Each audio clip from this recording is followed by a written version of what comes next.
Inhale.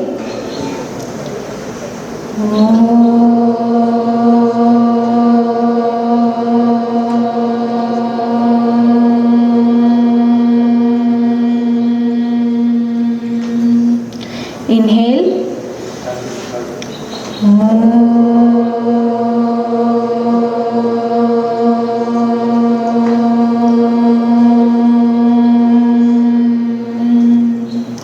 Starting prayer.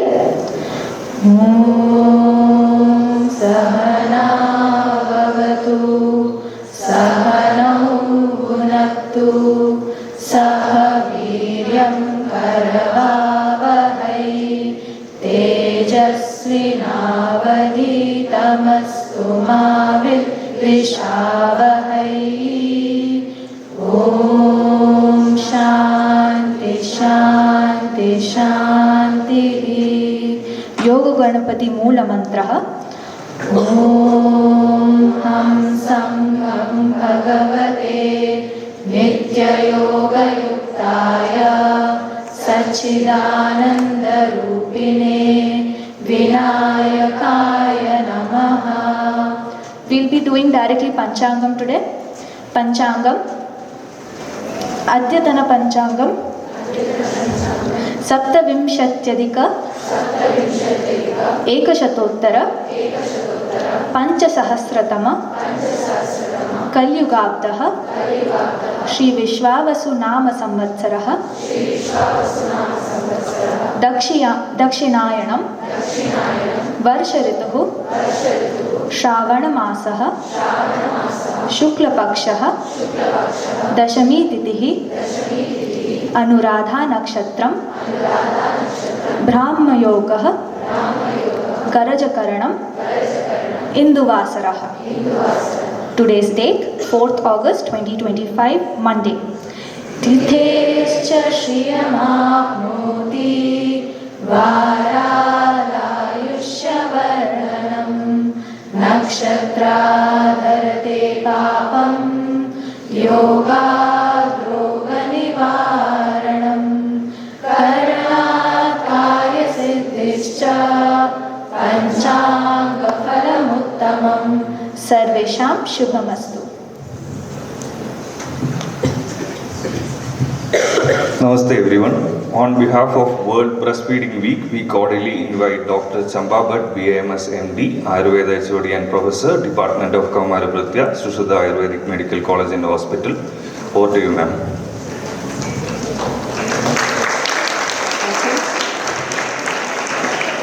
Namaste. Namaste all.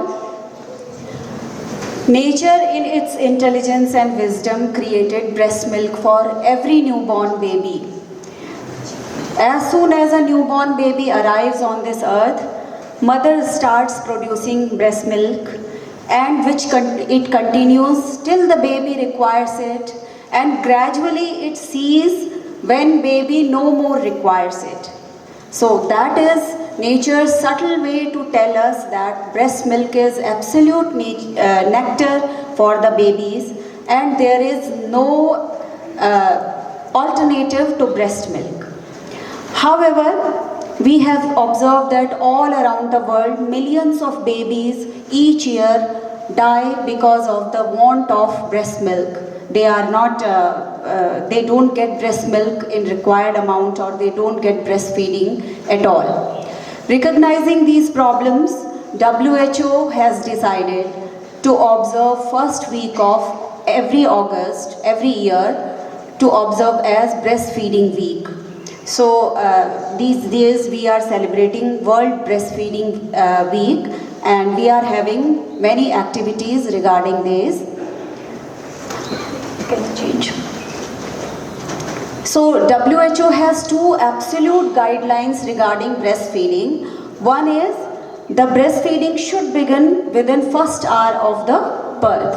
Whatever it is, baby should be breastfeeding should be started for the baby, which should continue till 6 months of age, there shouldn't be any other food given to the baby. There should be absolute and exclusive breastfeeding for 6 months of the baby's age, and after that complementary feeding, other semi-solid food, fruits, etc. can be started, but still breastfeeding should be continued, which should dominate till the 2 years of age. If we go to guidelines in Ayurveda, Ayurveda have similar guidelines. Charaka says that breastfeeding should be started immediately after birth, and also exclusive breastfeeding for 6 months has been recognized by Ayurveda also. You must be aware that we do Annaprashan Sanskara in the 6th month of age. Either it is Annaprashan Sanskara or it is Phalaprashan Sanskara, when we introduce complementary food to the baby. But still after that, breastfeeding should be continued, because till the age of 2 years, Ayurveda considers every child as a Kshiranada Balak, or child who is having Shira or mother's milk with little bit of extra food or complementary food. Only after 2 years of age, child is called Annada, or child is introduced more of solid foods, and breastfeeding is gradually stopped after that. And one very important observation we have made, that Ayurveda doesn't advocate any formula milk or any artificial feeding for the baby. Those times Charaka and Sushruta, Kashyapa, they all had told, if mother is not lactating, you find some other mother as a wet nurse who can breastfeed the baby. So there is no compromise on breastfeeding. I need not to tell you the benefits of breastfeeding. All here are medical students. You know that children who are breastfed, they have very less chances of all type of infectious disorders, whether it is diarrhea, pneumonia, neonatal sepsis. Especially in preterm babies, it is very important to breastfeed. Our immune system is supported very heavily by breast milk, because it is rich in immunoglobulins, lactoferrins, lysozymes. All they go to baby's body through breast milk. It shapes our adaptive immunity as well as our response to various autoimmune diseases as well as allergic reactions. It helps in nutritional supplementation, developmental advantages. It protects the child against the obesity, type 1, type 2 diseases, and it improves IQ as well as all type of cognitive outcomes later in life. These are proven by research. And also you must be aware that these days lots of research is being done on gut microbiome. So our gut microbiome is actually established by first breast milk, when these lactobacilli enters in our gut, and gut flora is initiated and supported by breastfeeding only. Additionally, when a baby is being breastfed, he is in close proximity with his mother. So, mother-child bonding, thermoregulation, maintenance of temperature, and stabilization of his heartbeat, respiratory tract, and sense of security appears in the baby. So, these are benefits for the baby. Breastfeeding benefit, lactating mother also. It is proven by research that breastfeeding mothers have decreased risk for breast cancer and ovarian cancer. They tend to lose all the fat which they have accumulated during pregnancy, and involution of the uterus is made possible because of the breastfeeding only. It also supports maternal mental health because of the continuous production of prolactin hormone as well as oxytocin hormone. You all are aware what their functions are. And also mother-child bonding as well as economy of the baby feed. You know that if we are giving formula milk, we have to buy it from market, we have to buy bottles, nipples, we have to sterilize it, and every day we spend our precious time and money on maintaining the cleanliness of bottles and all. So that economical advantage is there with breastfeeding, and it is convenient for mother also. She can breastfeed the baby anywhere, provided a little bit privacy is provided to a mother. She can breastfeed the baby. On the other hand, if she has to boil the bottle, if she has to prepare the formula milk, not everywhere she can do that. So these all advantages are sometimes hampered by challenges faced by lactating mother. You know that there are several conditions such as cracked nipples, inverted nipples, latch difficulty which can be faced by mothers. There might be failure to lactation sometimes. Mother might go in depression after delivery. Or if, most importantly, if spouse or family are not supportive to the mother, then there might be many problems.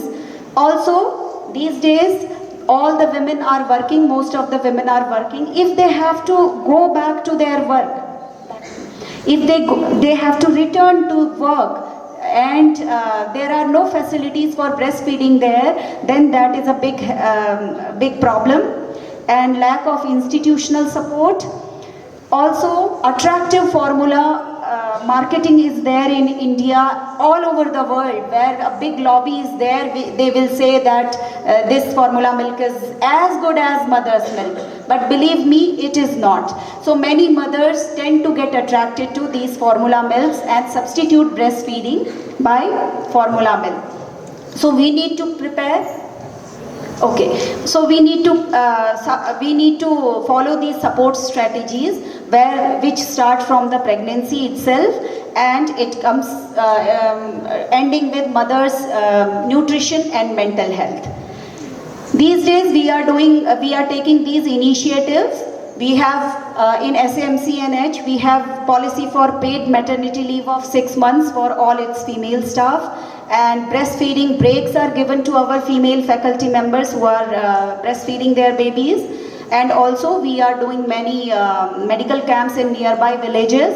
We are doing survey studies. Our students are involved in that to find out problems faced by breastfeeding mothers, and these activities are going on during whole month of August. So thank you so much for listening so patiently. Whenever you need a chance to counsel a breastfeeding mother, please do so, because by doing so, you might be saving a newborn baby's life. Thank you so much. Thank you so much for the valuable session, ma'am.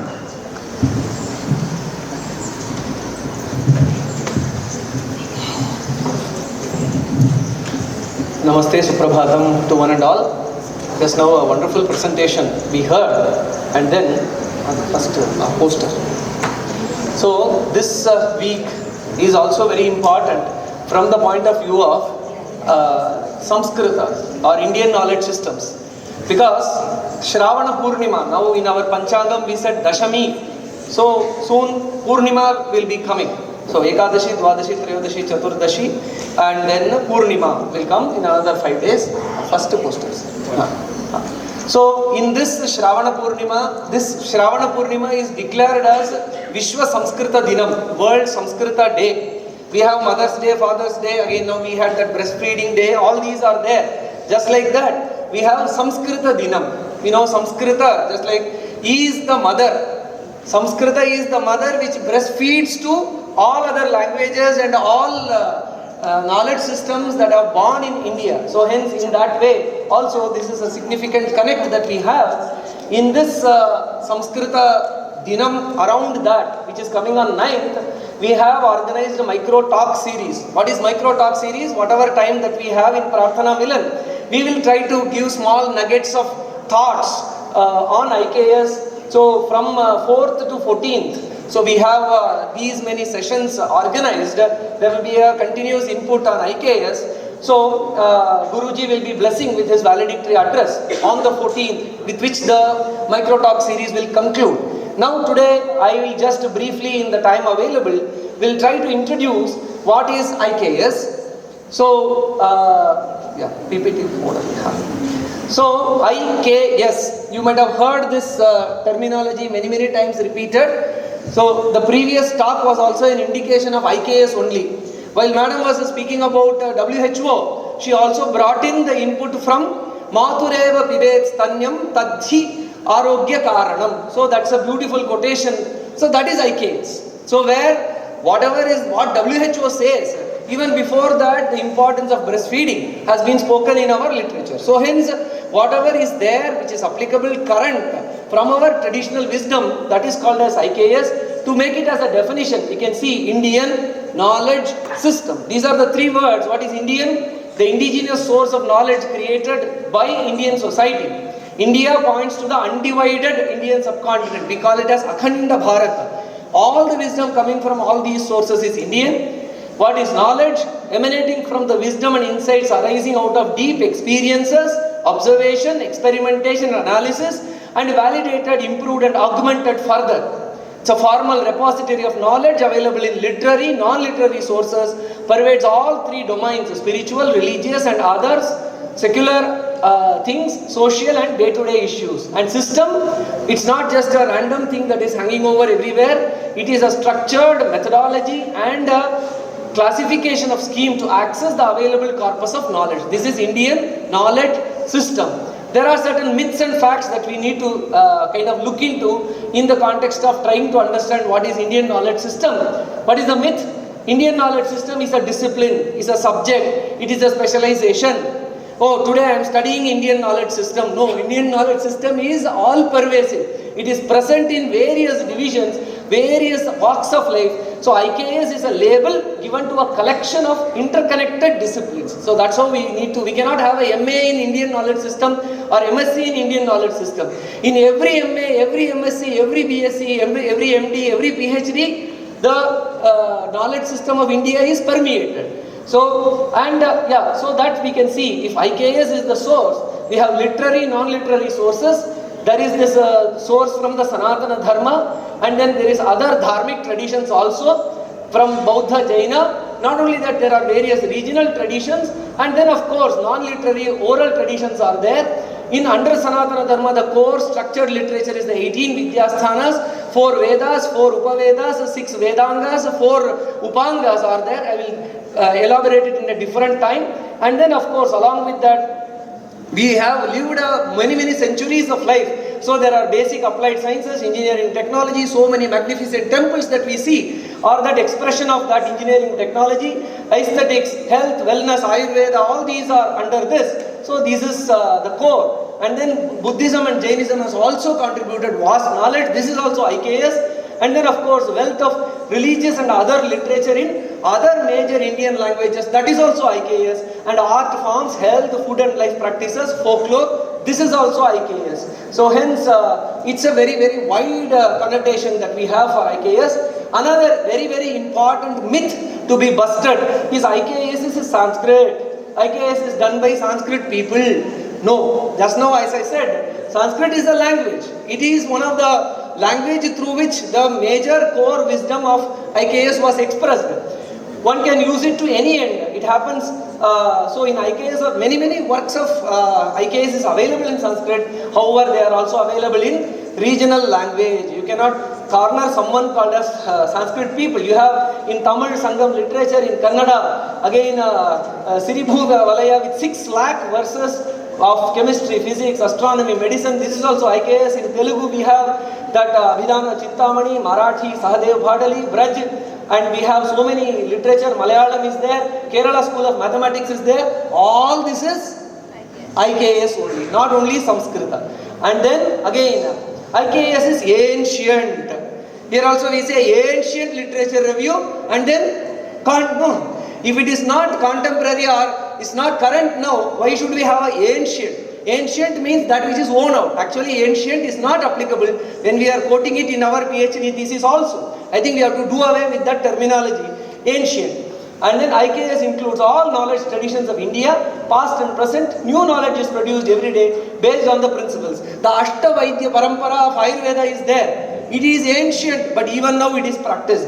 There are many people who are doing the statues in Chola region, in Tamil Nadu, that started in ancient period, but they are still doing. So hence we cannot bracket IKS as ancient, which is even now continued. Various traditions are there. And then IKAS is written by Hindus only. No, a lot of IKAS within the Hindu fold, but Jaina, Buddha, Islam also has contributed to IKAS. For example, Dara Shikoh, who was the son of Shah Jahan, who was next to become the emperor, he wrote a text, beautiful text, which combined the Hindu wisdom and also Islamic wisdom.